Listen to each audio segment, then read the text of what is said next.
Hello everyone, and welcome to our webinar today. This is the first in our webinar series around OT security. I'll just introduce myself. I'm Sean Arrowsmith, Director of Industrials at NCC Group, and I'm hosting today. So this is the first of our series of webinars around OT security, a series of 3.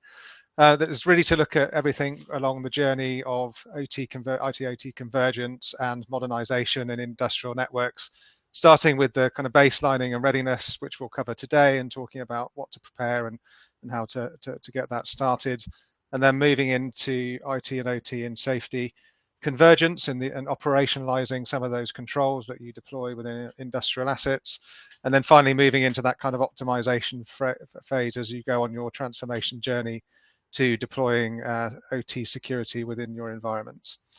I'm joined here today by a couple of panelists. One, a colleague, Ray Robinson, is our OT director, and also Sam Taylor from Enfinium, an industrial organisation in the UK.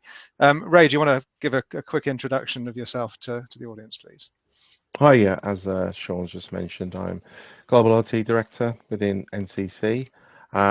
I've also worked previously at PwC, Big Four, and also before that, I worked at Regulator, Ofgem.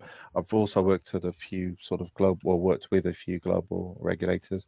Within Ofgem, I was head of assurance and response, so looking after the inspection of the sort of energy market within the UK.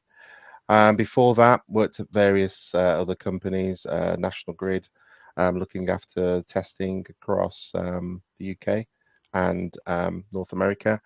Yeah, sort of started life as an engineer back in the sort of mid 80s. Thank you, Sam. Great, good to have you here. And Sam? Yeah, so Sam Taylor. I currently work as a contractor for enfinium.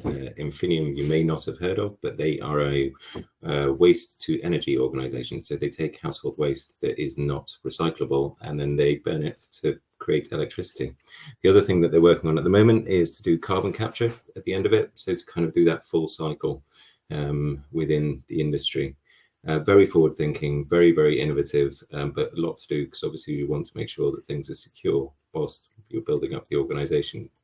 They currently have 4 sites in the UK. They're building 2 more. But yeah, it's very exciting to be part of their kind of journey. Previous to this, I worked for GSK, running their OT cybersecurity program. And before that, kind of Johnson Matthey, doing loads of different programs, to be fair.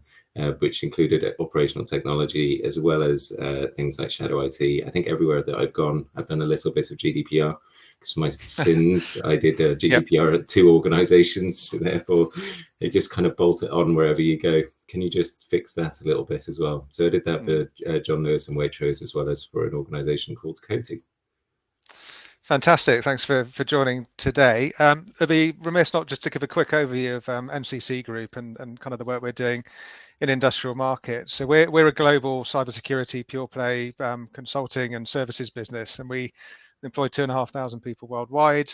4 core pillars really of the organization. One is our technical security capability, where we're doing everything from security testing from hardware-based assets, often in industrial organizations, right up to kind of cloud-based environments and everything else that comes with the kind of security testing world.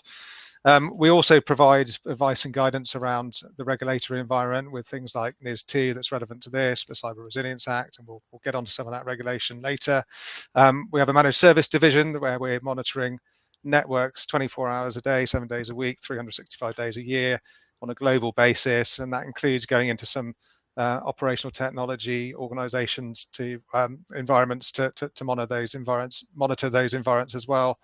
And then finally, we have a digital forensics and incident response team that, unfortunately, when things do go wrong, and they do, we can help come in to manage the situation in a sound manner to assist clients in that situation when things are extremely tense and stressful. Within the kind of industrial markets, we're working across energy, water, utilities, and into manufacturing as well. And we're doing work, particularly with our facility due diligence service that looks at threat and vulnerability assessment, reviewing architecture, looking at incident response, and doing a full end-to-end assessment of those types of facilities. So with that sort of overview out the way, today's session is really looking at the effect of regulation, the changing regulatory landscape. I've already talked about or touched on the NIS2 directive that's coming through. We have the Cyber Resilience Bill coming into the UK, and the regulatory movement is definitely pushing harder on better cybersecurity, which is obviously a good thing.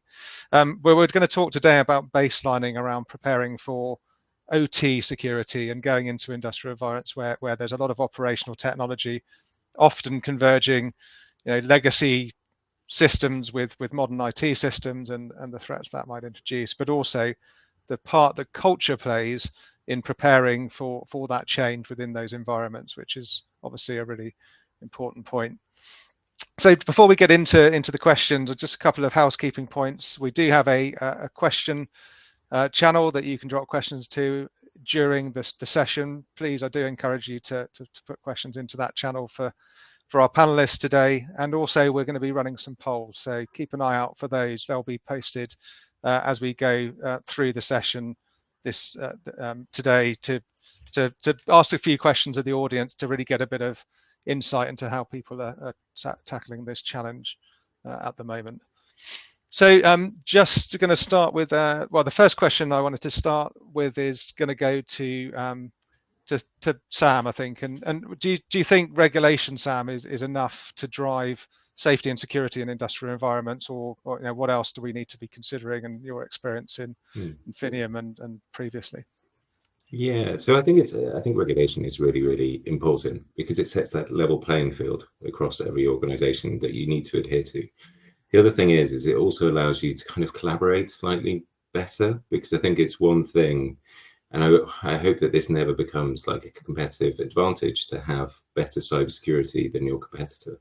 It should always be that we're trying to kind of drive this field forward in a way that we're trying to get the bad actors kind of out of our systems.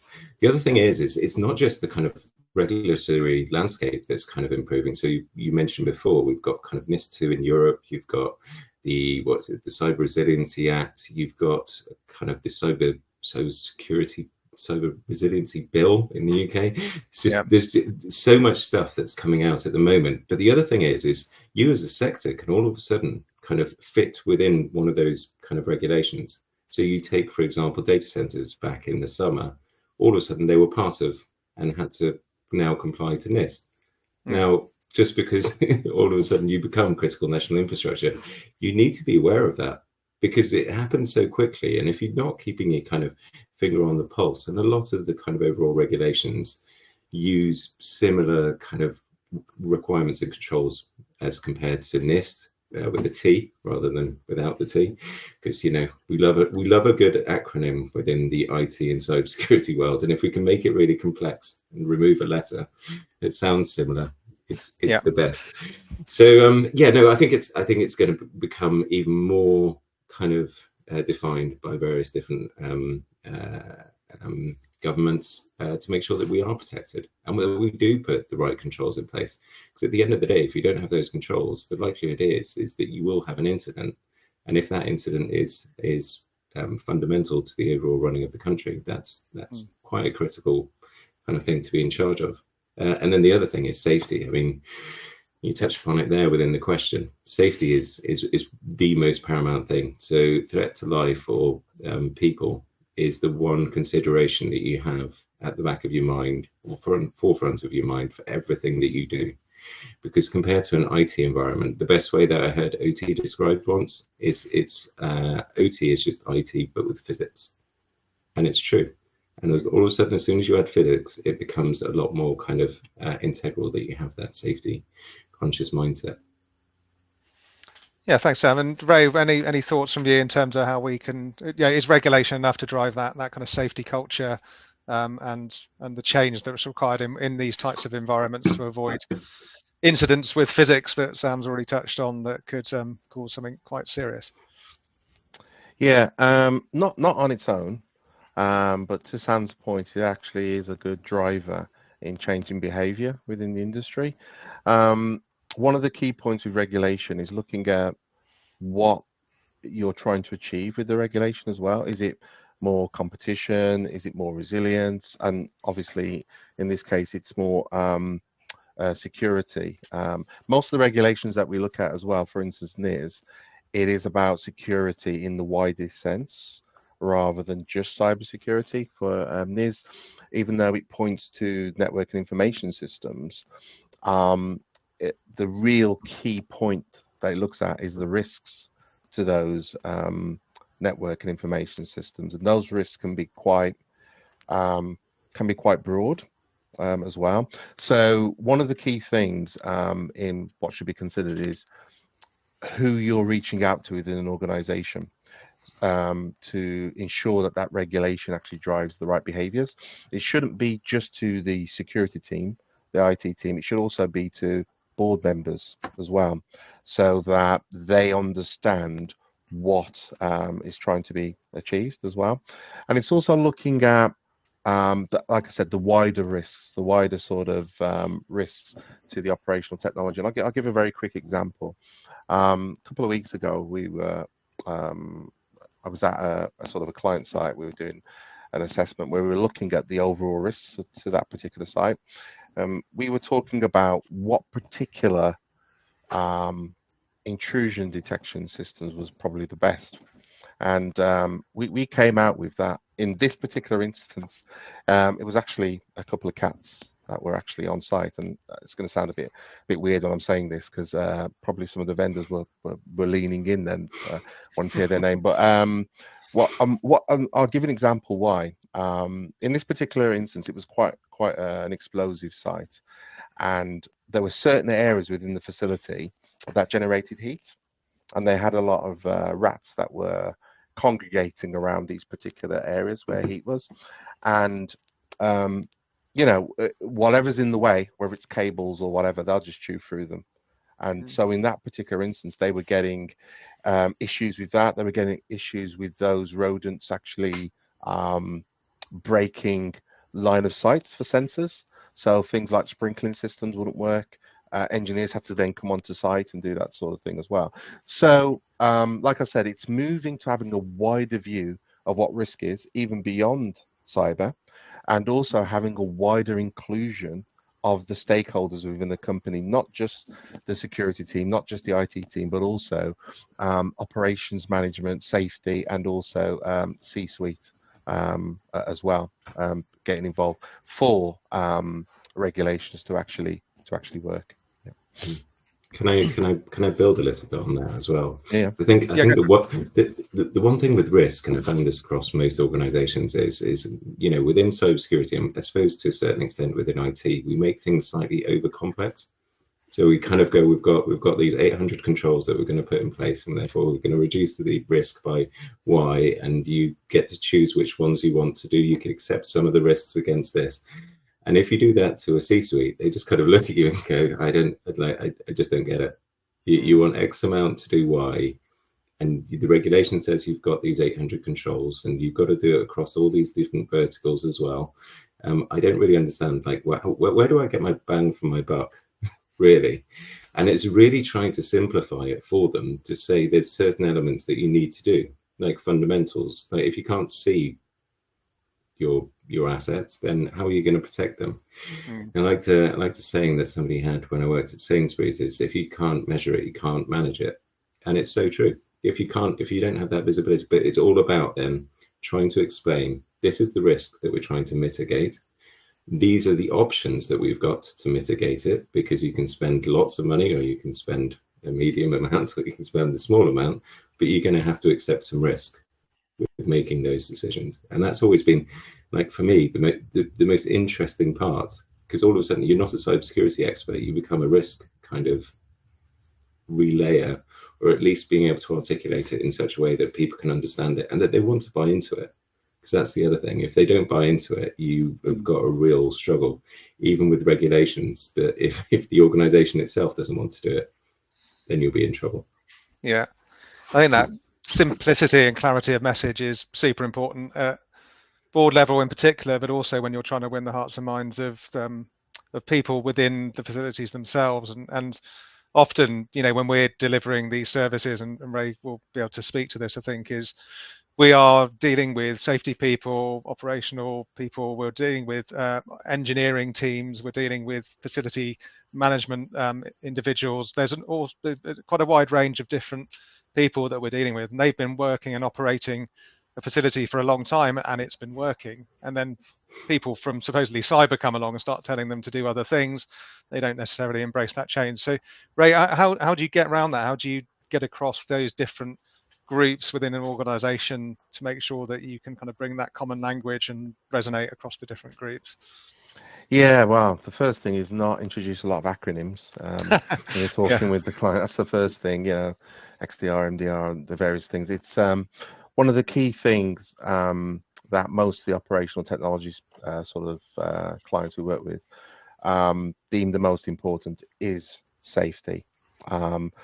And second, it's then availability. Will this particular thing that you're implementing help to keep my plant running, to keep the gas flowing, to keep electricity going? And will it be safe? Will it improve the safety of our actual employees? So that's the first thing that we try to do, is work with those teams to look at what sort of training they do. For example, there's things like safety toolboxes that they do, competent persons training, things like that, that we integrate so it becomes a safety and an availability message. And that what we're saying is cybersecurity is enhancing, or it's keeping the availability of your plant, your manufacturing going. It's also reducing any sort of safety issues that you might get. Those are the two key things. It's not the confidentiality of information or integrity in a lot of cases. It's more, will my plant go down? Will this actually help to keep my plant up? Will it help to keep electricity up? And so that's one of the key things in doing the message. It's not coming with, well, we sell these products and this is what we need to talk to you about, is these products. It's more about understanding what the client's actual operational context is, and what is it that they do, and then engaging with them on that particular level, rather than from a sort of cybersecurity first. It should be a safety and an availability first message. That's what we do when we go client sites.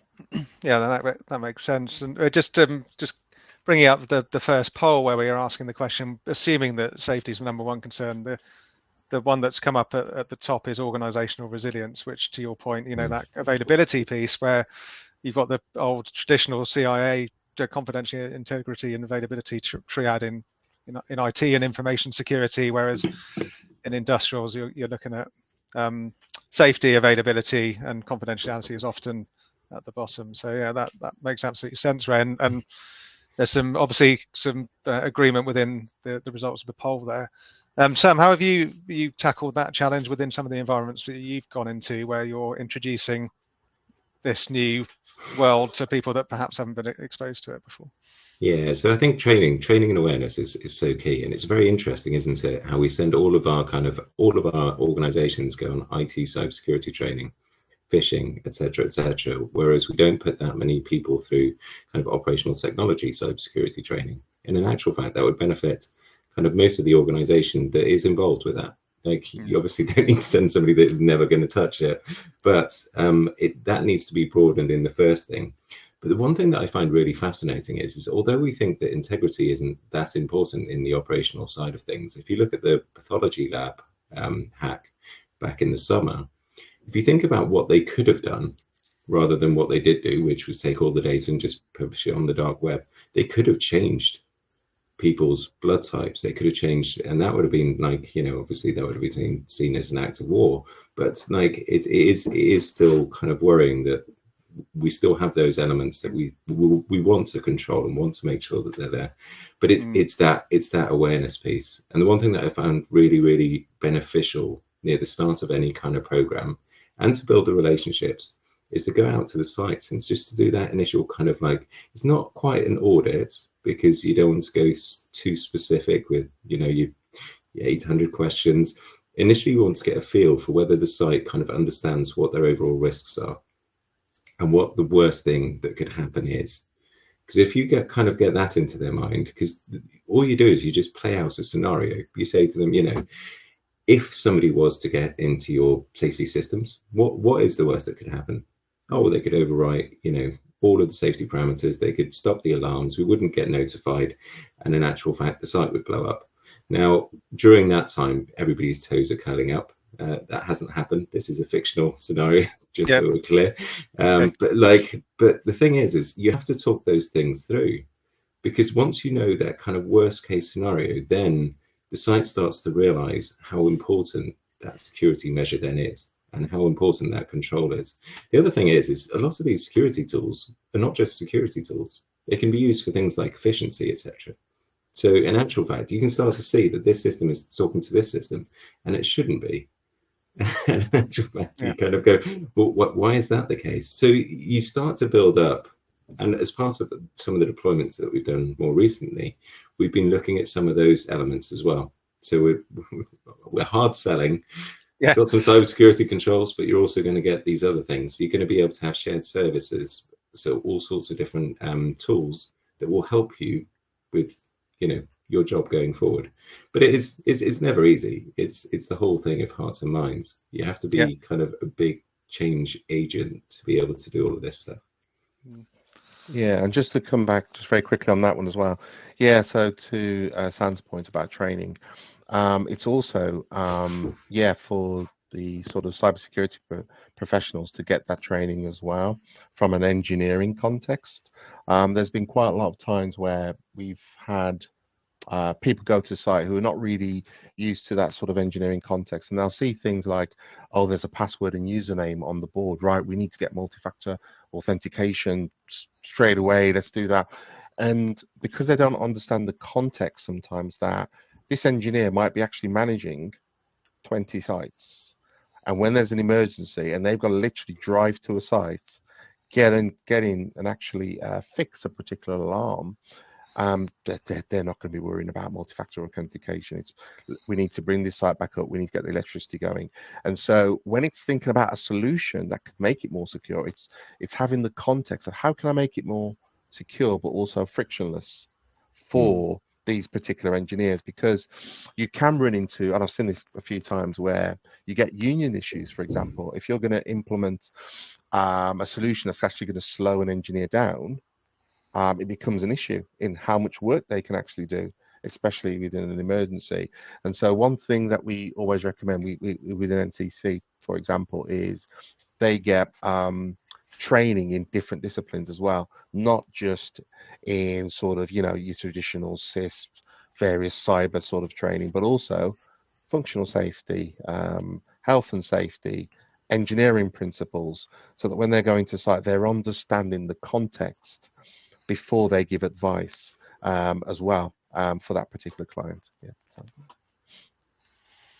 That's really interesting. Yeah, the different things having different impacts. A good point as well, Sam, about integrity of data. Actually, if we're seeing IT and OT convergence, you've got to trust the data that you're getting off it, right? That's part of the point. So if the sensor's telling you something, you want to be able to trust that data. So that's another really interesting point. I just wanted to come on to how you bring things together then. So, I mean, if the cultural shift of any change program is super important, and can you give some advice and some thoughts around how you can develop a unified safety and cyber culture within those industrial environments, within the engineering communities, and win those hearts and minds? And I'll go to Sam first on this question, because I think you've got quite a bit of experience in terms of building that cultural shift. And I think, well, the first thing is you need the kind of board's buy-in. So if you've got the board's buy-in, that's probably, like, dare I say it, probably the easiest. Then you've got to go kind of now down to the next kind of set of levels. And I think the one thing that you try and do is you try and work out what are the overall kind of pain points to the organization, as well as what you're trying to implement. Because if my thing is, a millionth of a percent of what they're trying to achieve, then I need to work extra hard at trying to convince them that this is a good thing. But the one thing that you can start off with, and the one thing, if you're doing any kind of audit, is have a look at, like, I'm going to use an acronym, then I'm going to explain it, but HAZOPs, so hazard analysis. Have a look at those, and each one of them, if you can put a system against it and say to somebody, do you know what, if that system was compromised, that hazard would actually come to fruition. And all of a sudden, you've got a whole list of work that the organization, because every organization in manufacturing or kind of within pharmaceuticals will have those hazard analysis. And they'll be able to articulate exactly how they plan on dealing with it and how they mitigate that risk. And then you just need to go through it and go, well, I'm going to compromise all of these systems, and this is what that now means. And therefore, we need to work out a way of being able to mitigate all of those. And the way that we're going to do it is through this program of work. And nothing can be done all at once. I think the one thing that everybody kind of thinks is an IT program can just kind of run. On an operational side of things, you need to take into account safety. So you need to make sure that you're doing it during an outage. Because in actual fact, number one is you can't affect availability. But secondly, you can't affect safety. So if you're making significant changes, switches, or implementing a new technology, you want to do so with the kind of whole, and within, it's interesting, right? And I found this previously, is in IT, you've got change management. And in OT, or operational technology, you've got management of change. And within management of change, the biggest difference is that their risks have got human safety within it. They've got a lot more because they also consider, you know, what would happen if X, what does that knock out, potentially a line or something else. So it's going through all of that. But as you start to build that up, you start to build up, number one, you build up a trust with the teams. Also, you build up a trust if you get the first site right and don't take them down.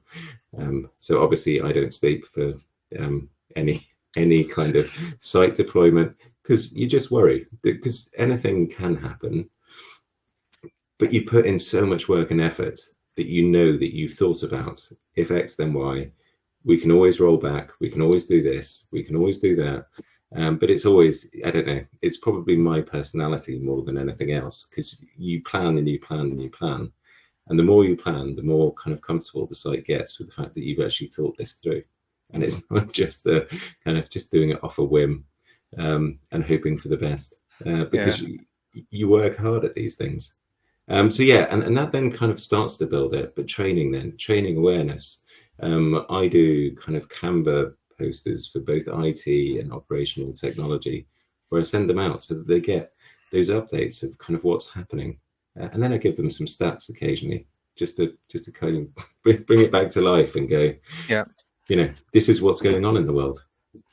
Yeah, it's good. I mean, I guess that sort of planning approach and meticulous kind of approach to things is going to resonate with engineers. And Ray, can you talk to that a bit in terms of your experience at Grid and various others where you've seen this work well? Yeah. So I'm going to take Sam's first sort of phase as being accepted, e.g. that you've got buy-in from seniors and that's ready to go. The biggest thing that I've seen is involving HR. In some instances, it might be unions if it's quite a big company. HR and the safety training teams. And I'll give an example of what I mean and why you've got to integrate it into those programs. So within the operational technology side, there are certain things that they do just routinely. And I'll give you one quick example that you get, which would be weird to say in IT. So normally we go into an IT meeting and we would have, we talk about the minutes of the last meeting. Sometimes the minutes of meetings within the operational technology side will be, yep, we did this. Unfortunately, Mary and John, they died when an industrial bin fell on them and so on. And this is like part of the culture where they're talking in every meeting about what happened as a safety incident within the site. And so integrating cyber within that training program, there'll be a training program that starts from whether you're doing an apprenticeship and you start as an apprenticeship engineer, you get certain things that you do. So it's integrating cyber into those from an operational point of view rather than something different. And depending on the level of seniority of the operational team, so let's say for argument's sake you've got a controls engineer whose job it is to keep that plant running. You might, for instance, integrate into their training, well, this is why you should do backups, because this is why you should do backups off-site using the 3-2-1 process, for example, because if the site goes down and you need to bring it back up, this is not only a security sort of mitigation as well, it will also help in just your availability in being able to get your site back up. So for me, and like I said, to follow on from Sam, it is having that deeper integration into safety, but looking at what the standard programs are for those people on the floor, because typically you'll have a cyber security team. Let's say you've got 20 to 50. It's a big organization, but from an engineering point of view, you might have 1,000 engineers. So you have to do it the other way around. You have to look at what are they doing as part of their training, apprenticeships, or being part of an employee, and then working with the HR to actually integrate cybersecurity into those programs themselves. It's one of the things that I've seen, but that's more transformational. Obviously, you can start off with things like newsletters and so on, but if you really want to impact change or effect change, that's sort of one of the things that you need to do, or things like that. Yeah, thanks, Ray. Just to have a quick look at the poll on that point was kind of confirming that it's okay collaboration generally for the audience in terms of working across those different groups. Some had high level, but the majority have said it's okay. So clearly, a challenge with the audience as well, which is interesting. We've had a question into the question channel. Say, this is quite a topical one. It's touching into the kind of the supply chain question. Very topical, very relevant at the moment for various reasons. But the question from Jasper Varik is, do you see any additional measures that need to be in place if you're 27001 certified and regularly audit your IT key suppliers, keeping track of their security measures and future plans to prevent incidents without your knowledge? Additionally, does this ensure NIS2 compliance? So I guess if we can kind of talk to the supply chain question, I'll start with Ray for that one. Yeah, so I know that with ISO 27001, they are moving more into sort of that physical security space, and where traditionally it would be IT. So I would have said it wouldn't have covered all of the particular areas. The main areas, I guess, with an operational technology would be sensors and actuators. Actuators being things which move things, compressors for gas, again, compressors in certain electricity. It could be ingredients mixers within food and manufacturing. And yeah, typically that doesn't do all of that. But to answer the question about could there be other things, I think with some of the new regulations where they're looking at critical systems, especially the components, and we have seen a few cyber attacks which have ended in sort of cyber physical impacts in the real world in some of the wars that we've seen around the world. I think looking at bill of materials in some particular areas will become increasingly more looked at. There's one client, I won't mention the name, who we work with from a military perspective, and they do a lot of ballistics, and they have looked quite a lot on the cyber all the way down the chain to look at the bill of materials. Where is everything coming from? Could this particular item be used to compromise the system later on down the line? So I would say an aspect on top of the auditing that we would normally do, show me the procedures, yep, you've got that, I've seen the records, yep, that looks okay. But looking at some of the products and the supply chain, I think will become increasingly something that's targeted at to ensure that, can you actually say, a bit like with foods, where does your food come from? The ingredients that's gone into your food, where is it actually originated from? I think looking at the components, electronic components, and to ensure that they have the degree of security that you need for your critical national infrastructure, I think is going to be a key thing in the future that people are going to be looking at. Okay. Thanks, Ray. Sam, any thoughts? Yeah, it's massively tough. Yeah. It was one of the interesting things that I had whilst I worked for a big retailer, in the fact that exactly to that point, finding out where the ingredients have come from is really hard, because in actual fact, you go and you look at just foods. For example, you take I would take something basic like a string bean. String bean comes from a supplier A who's based in the UK. They've got 18 suppliers that sit beneath them. They've got 300 farmers that sit beneath that. Having that traceability that goes all the way through, so that you actually know exactly where that came from, because all of a sudden one supplier out in wherever, let's go in the UK, but they're next to another supplier who's not very good at managing their pesticides and they have spray drift. Actually being able to target that is so hard. And the same is true here. The other thing is accreditation doesn't mean that you're completely not vulnerable to an attack. You take the Move It example. They had more accreditation than I think I've ever seen for a kind of a piece of a tool. It's not even the tool itself. And yet still they had a 0 day. You look at SolarWinds, that was a security tool that had a 0 day. So like all of these things, the main thing that you want to be able to do is you want to have that visibility across your supply chain. The better visibility that you've got, the better you'll be able to manage in a crisis. So as soon as something like the Move It thing happens, you can't prevent it through questionnaires, etc., because you can't find this 0 day vulnerability because nobody else knows about it apart from potentially the hackers, or at some point maybe the vendor or an ethical hacker will find it and be nice and tell you, as long as they don't get in trouble for it. But yeah, so it's so tough. But having that visibility, so as soon as something like that hits, because the interesting thing with the Move It one was you could just see alphabetically as different companies were getting hit, just like the BBC, and you were just watching alphabetically each one of those. And I think it's still going on now. With more organizations, we're getting up to kind of S through to T. Maybe we'll get to Z eventually, because they just got so much data in a very short space of time. So accreditation is good because it gives you a basis to be able to say that you've thought about the right controls. But there was a conference that I went to on Thursday who said that if you didn't write the code yourself, then and it's a famous quote, then you don't know what the vulnerabilities are. Yeah, you're relying on somebody else. But it's one of those things.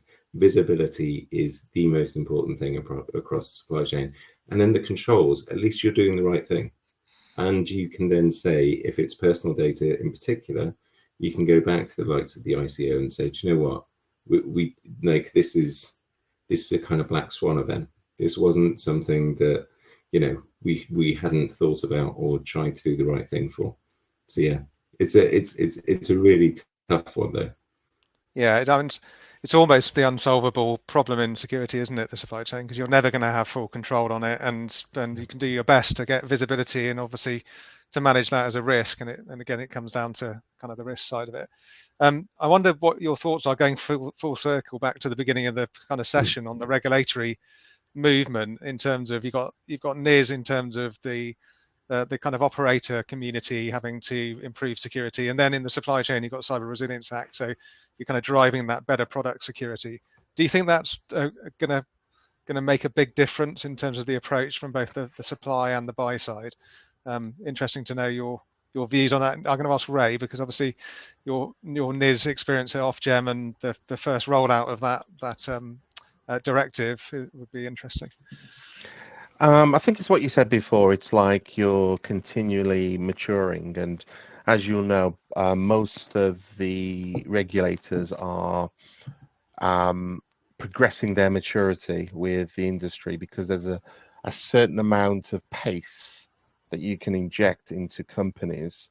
It's how much can you spend versus how much people are available to actually spend the money to put the controls in place as well. But a simple answer is it will be better by having those in place.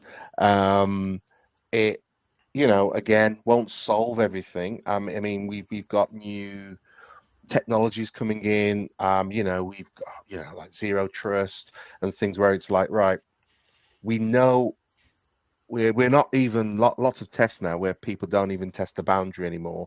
They sort of say, well, we know we're going to be compromised. Let's move to the next stage, which is, if we're compromised, how much can we reduce the impact in the company? And so regulation, yes. The SRA, with looking at the the Cyber Resilience Act, looking at products will improve. But I think it's also looking at that sort of, how can I reduce impact as well? If something happens, I've done as much controls as I can, but if something does happen, can I actually reduce that sort of escalation through the company? Just what Sam was saying, going through the sort of letters of thing, it's looking at, right, that's coming to me, but at least if it comes here, we've got these other controls which stops it from going to sort of, whatever our operational sort of crown jewels are. And I think that's where most companies are moving towards now as well. It's looking at, how can I just reduce that impact if it does occur within our facility. So yeah, it will help. Will it be, there's never a silver bullet. It's looking at more reducing the impact if something occurs. Yeah. Okay, so, Sam, any thoughts on that? One question I was going to ask you, actually, and to Ray's point there, was around that incident readiness in industrial environments as well. What are the kind of nuances there compared to traditional IT stuff? Is it? So we learn lessons? Well, I think the first lesson that we learned probably, and I'm going to steal some of Rob Lee from Dragos's quotes, is we haven't been monitoring these environments because we haven't needed to. And it comes back to one of the questions kind of earlier about the IT-OT convergence, which is these things were never interconnected, right? So all of a sudden, we've got suppliers now that come to you and say, do you know what? I want to have secure remote access. Now, we know that back in February, and again, I'm going to use the word allegedly, but ABB got hacked. And, all of a sudden, all of their secure remote access is as good as the fact that they had a breach, and therefore, allegedly, other people could have got into those systems. And that's kind of like, but we need those things because we need them to be able to do that, because otherwise we have to send an engineer to site, and that becomes hugely expensive. So you kind of go, okay, well, there's a benefit, massive benefit of doing this, but there's also a risk, and we need to mitigate that risk by doing so securely, having control, not allowing kind of unfettered access to it. The other thing that you've got as well is, on top of all of this, is, as businesses are trying to drive efficiency, all they want to do is get data out of that environment and then actually use it to kind of get those efficiencies. The problem is generally when you speak to those suppliers, they'll say, well, yeah, you can also get back in. Like, great. Yeah. Like that wasn't discussed with the requirements, because it's like anything. If you don't set out your requirements to say it should be one-way traffic, it should only be going outbound, the only way that you can come back in is through our secure remote access. Therefore, this is the way that we need to do it. If you don't set out those requirements, and I've been stung before, very early on in my career, and my boss sat me down and she just said to me, do you know what, you need to write everything down, everything that you want, otherwise they're going to build you a car with no doors. And that just means that you've got the most pointless thing, or even worse, it won't have a start button or an ability to start the car because you didn't specify it.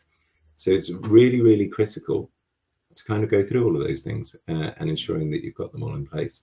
But yeah, I think the world that we're moving towards will be better from an efficiency point of view, but like every single time, it's having that kind of security by design and privacy by design. It's kind of where GDPR came from. And I think it's where security is now going, especially with the Cyber Resiliency Act in the EU, is having that mindset of, we need to build all of this stuff in such a way that it is actually secure from the outset. Yeah, very true. So I think we're sort of coming towards the end of the session, but I'd just like to finish. Ray, have you got any sort of final thoughts, I guess, on the topic around, baselining and what to do in terms of preparation? Any sort of final tips just to leave the audience with? Yeah, I mean, for those in cybersecurity who are looking at the operational technology side, I think we mentioned it before. It's actually trying to get out on site. I think Sam mentioned it as well, getting some PPE, going on site, looking at what the technology is and what an engineer is actually working on, or how they will actually work. I'm going to give another example that we see. For example, a lot of our clients don't see always just cybersecurity on its own. They'll see security, and when they send through an RFP, it will be, how can you make this site secure? And they will include things like, oh, we need to run telecoms to that particular site. We don't have it at the moment, so we need a company that can work with the local council. We need to dig up the roads. We need to make sure it's not being digged up at the school run. And we're going to be putting it into a site that might have asbestos as well, just to run the cables, just so we can get a managed service of cyber in there. So my advice would be for those who, this is more to those who are looking at expanding their sort of skills within this area. It's trying to get, if you can, to go onto site to see what the context is of working with an operational technology space, to understand the challenges that some of these companies have. And it's not just the cyber elements, but there's quite a lot of other elements around it as well. That's the sort of thing I would lead on, and look at those areas of training that can do it. Again, I'll just shout out to a couple of courses, like the ISA 62443 course set is very good from a policy point of view, and some of the SANS training. So the 410 I found to be really, really good, foundational, a bit more expensive, but very good. You can move on to others like 515, which I think was developed with Rob Lee, Dragos. You've got some of the other ones, but that's my sort of key thing I would like to leave for those people who want to sort of, expand their knowledge within this area. Great. I think over to you, Sam, as well, for some final Yeah. comments. I think the one thing, if you want to get into operational technology and cybersecurity, is that you may not sleep as much as you used to, because you will think about the things that can go wrong, and it's all of a sudden, IT, you've got the annoyance factor, and you've got financial loss that can happen. And now all of a sudden you've got the human factor, and you've always got to have that front of mind and back of mind throughout any of the things that you do. Safety is just so paramount. And we even, I'll give you a very brief example, but we had some training the other day that was down in the south of Wales, and it was snowing. And the only thing that went through my mind was not that the training was going to be cut short by half a day, was how are those people going to get back safely to their sites, because some of them have traveled from kind of Leeds, etc. So it's always having that kind of, just have that at the back of your mind. Always think safety. Safety is paramount, and that's what you need to do. You need to understand what their priorities are. So within the sites, what are their priorities? Because if you can align to those, you're going to have a really hard time. So culturally, that's going to be difficult. I'd echo Ray's point in the fact that you need to look at the environment and understand it. You need to know what you're working with, because everyone will be slightly different.